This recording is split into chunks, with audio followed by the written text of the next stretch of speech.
नमस्कार। मेरा नाम है डॉक्टर अंकुर अग्रवाल और मैं श्री अरबिंदो मेडिकल कॉलेज में टीबीएनएचएस डिपार्टमेंट में असिस्टेंट प्रोफेसर हूँ।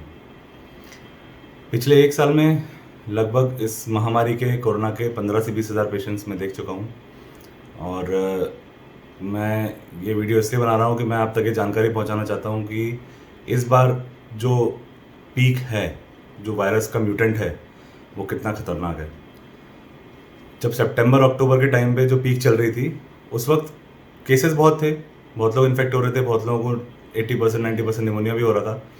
लेकिन जो दवाइयाँ हम उस वक्त यूज़ कर रहे थे वो काफ़ी कारगर सिद्ध हो रही थी।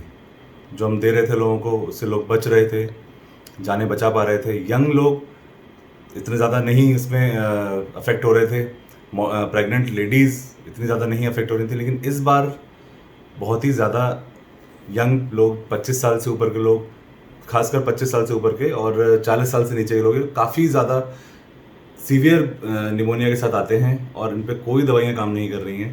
प्रेग्नेंट लेडीज़ को इतना मैं देख चुका हूँ अभी इस बार कि उन पे कोई दवाइयाँ काम नहीं कर रही हैं। एक बार निमोनिया शुरू हो जाता है, सीवियर हो जाता है, तो कई बार बचाना बहुत मुश्किल हो जाता है। तो मैं आप सबसे यही निवेदन करने के लिए सामने आया हूँ कि इस बीमारी से बचने के अलावा और कोई तरीका नहीं है। अगर आपको बीमारी हुई है और सीवियर निमोनिया हुआ है तो जो दवाइयाँ हैं इस म्यूटेंट स्ट्रेन पे काम नहीं कर रही हैं, जो अवेलेबल दवाइयाँ हैं।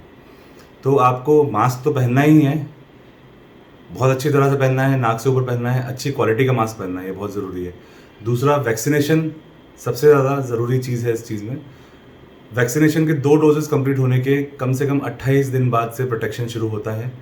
तो ये भ्रम ना रखें अपने मन में कि आपने वैक्सीन लगवा लिया है और प्रोटेक्टेड हैं। भले ही आपके 2 डोज पूरे हो गए हैं, लेकिन आपको इन्फेक्शन हो सकता है, सीवियर भी हो सकता है। उसको लगे हुए अगर 28 दिन पूरे हो चुके हैं, तब चांसेस हैं कि आप प्रोटेक्टेड रहेंगे सीवियर डिजीज से। इन्फेक्शन तब भी हो सकता है, लेकिन वो आगे प्रोग्रेस नहीं करेगा। तो मेरा आप सबसे यही निवेदन है कि अच्छे से मास्क पहनें, सोशल डिस्टेंसिंग रखें, सैनिटाइजेशन का यूज़ करें और जल्दी से जल्दी वैक्सीन लगवाएं, जिससे कि इस महामारी से सबको बचाया जा सके। नमस्कार। नमस्ते, मैं डॉक्टर जया मिश्रा उज्जैन से। आज बात करना चाहती हूँ कोरोना वैक्सीन के बारे में। एक जिस तरह की महामारी जिसके बीच में हम सब लोग जी रहे हैं, एक डर, एक भय हमेशा मन में बना हुआ है और इसी के साथ मन में आपके हजारों शंकाएं हैं वैक्सीन को लेकर। जब वैक्सीन नहीं थी, हर एक व्यक्ति को लगता था मुझे मिलेगी, क्या मैं लगवा पाऊंगा। और अब जब वैक्सीन आ चुकी है, बहुत सारे लोग लगवा चुके हैं, उसके बावजूद भी लोगों के मन की शंकाएं खत्म नहीं हो रही। मैं आपसे प्रार्थना करना चाहती हूँ कि 100% वैक्सीन लगवाएं। भारत में जो बनी हुई वैक्सीन कोवैक्सीन और कोविशील्ड है, ये पूरी तरह सुरक्षित है और बहुत ज़्यादा अच्छे तरीके से बचाव के लिए कारगर है। मैं आपके साथ एक अनुभव को साझा करना चाहती हूँ। हमारे अस्पताल में सारे स्टाफ को कोवैक्सीन लग चुकी है और 5 लोगों को वैक्सीन लगने के बाद कोरोना हुआ। लेकिन ये जब कोरोना हुआ तो बहुत मामूली के सिम्टम्स उन लोगों को थे, सिर्फ थोड़ा सा बुखार, हाथ पैर में दर्द और सर्दी खांसी। इसके बाद वो सारे व्यक्ति अपने काम पर वापस लौट आए।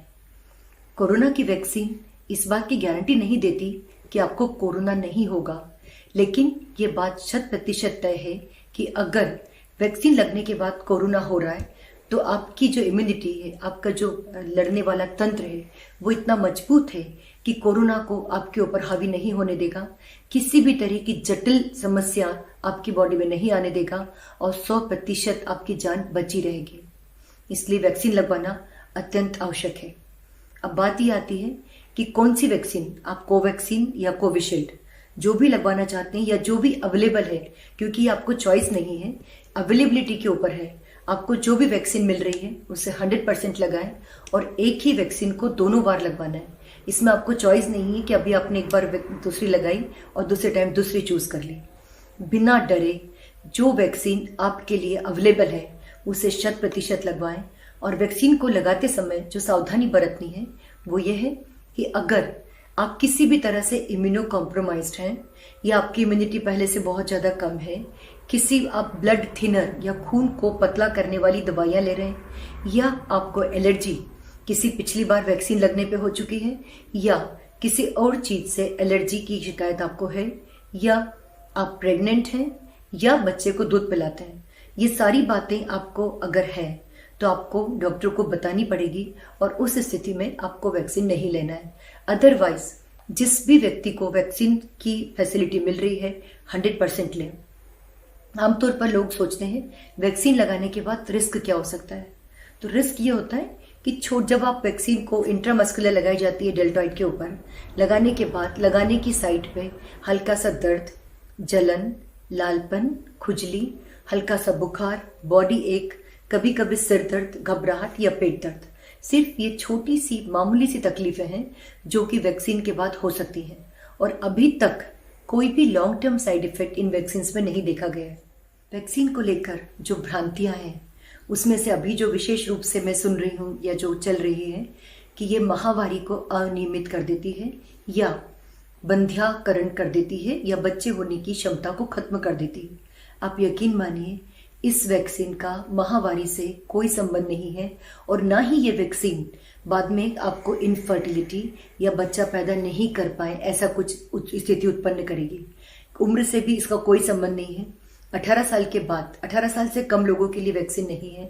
18 साल के बाद आप 100% इस वैक्सीन को लगवाएं और बिल्कुल बिना डरे लगवाएं। कई बार आप वैक्सीन के अगेंस्ट में वीडियो देख रहे हैं जो लोग बोल रहे हैं कि वैक्सीन लगाने पे इम्यूनिटी पूरी खत्म हो जाएगी। वो एक लॉबी है जो बुरी तरह का दुष्प्रचार वैक्सीन के बारे में कर रही है।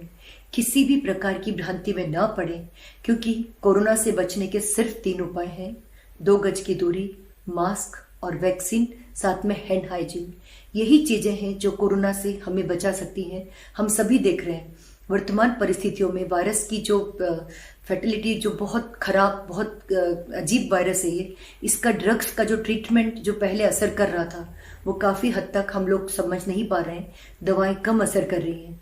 बचाव ही एकमात्र उपाय है। हर तरह से हर संभव कोशिश कीजिए, कम से कम बाहर निकलें। कोरोना के लिए जो हैंड हाइजीन या सारी चीजें बताई जा रही है उसका कड़ाई से पालन करें। आप सुरक्षित रहें, अपनों को सुरक्षित रखें और बिना किसी डर, बिना किसी भय के 100% वैक्सीन लगाएं। मैं आप सबसे प्रार्थना करती हूँ, अनुरोध करती हूँ। धन्यवाद। नमस्कार, मैं doctor T S. Chaudhary, ENT specialist. प्यारे साथियों, अभी हम सभी बहुत ही कठिन समय से गुजर रहे हैं और इस कठिन समय में छोटी छोटी सावधानियां ही हमें इससे जीत दिलाएंगी यकीनन। मैं आप लोगों से कुछ जानकारी शेयर करना चाह रहा हूं जो पेशेंट्स कोरोना का इलाज ले रहे हैं और जिनका ब्लड शुगर लेवल बढ़ा हुआ है, मतलब कि जो डायबिटिक हैं या किसी कारण से पहले पता नहीं था कि डायबिटीज़ है, लेकिन ट्रीटमेंट के दौरान ये पता चला है कि उनको डायबिटीज़ है। वो सभी कुछ इम्पॉर्टेंट लक्षण पे ध्यान दें कि उन्हें इनमें से कोई लक्षण तो नहीं है। इनमें से प्रमुख लक्षण हैं कि नाक का बंद होना, सर्दी जैसे लगना, चेहरे में या गाल में या दांतों में तेज दर्द होना, आँखों में तेज दर्द होना, आँख या चेहरे के किसी भी भाग में स्वेलिंग आ जाना, सूजन आ जाना, और आखिरी में जो एक सिम्टम आता है जो बहुत ही खतरनाक है कि आँखों की रोशनी कम होना या आँखों से कम दिखाई देना। तो इन सभी लक्षणों में से यदि आपको कोई भी लक्षण लग रहा है कि आप में हैं तो आप तुरंत ही अपने डॉक्टर से संपर्क करें या ENT स्पेशलिस्ट से संपर्क करें और बताएं कि ऐसा ऐसा हो रहा है, क्योंकि ये एक खतरनाक बीमारी fungal infection of sinuses and orbit हो सकती है जिसे कि म्यूकोरमाइकोसिस कहा जाता है। और शुरुआती दौर में ही यदि हम इसका इलाज कर लेते हैं तो इससे निजात पाना संभव है। यदि हम जरा भी इसमें लेट होते हैं तो ये असंभव सी बीमारी है जिससे कि आँख की रोशनी भी जा सकती है और आखिरी में मरीज की जान भी जा सकती है। शुरुआती दौर में वैसे हर कोई मरीज ये कर सकता है जिसे हम सिंपल नाक की धुलाई करना कहते हैं या जलनेती करना कहते हैं। उसमें कुछ इम्पोर्टेंट चीज़ें ध्यान देने योग्य है कि 1 गिलास पानी लेना है जिसमें 1 चुटकी नमक, 1 चुटकी मीठा सोडा और 1 चुटकी बोरिक पाउडर मिलाना है। फिर इसे 20 ml की सिरिंज जो होती है उससे पिचकारी द्वारा नाक में प्रेशर से धुलाई करना है, जिससे कि जो भी फंगस या मटेरियल नाक में जमा होगा वो निकल जाएगा। तो ये चीज़ें हर मरीज कर सकता है, हर कोरोना का मरीज कर सकता है, या जिसको डायबिटीज़ है वो तो ज़रूर करे, और बाकी का ट्रीटमेंट जल्दी से जल्दी अपने डॉक्टर को बताकर चालू करें। धन्यवाद।